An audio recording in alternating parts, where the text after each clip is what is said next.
Hello दोस्तों, आप लोग एक छोटी सी सोहर की सुना रहे हो, कैसा लगेगा कमेंट करके बताना और लाइक सब्सक्राइब भी करिएगा और ज़्यादा से ज़्यादा मेरे चैनल को शेयर करिएगा। के ही मोर बोवे लाई रिचिया हो तके ही मी रिचिया हो तके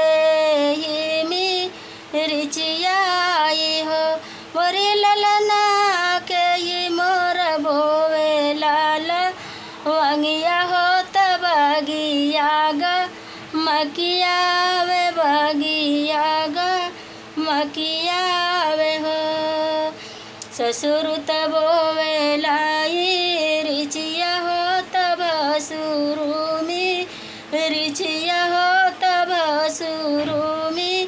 रिचिया आई हो मोरी ललना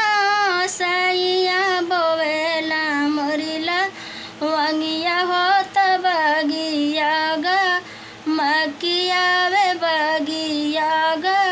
मकिया वे हो।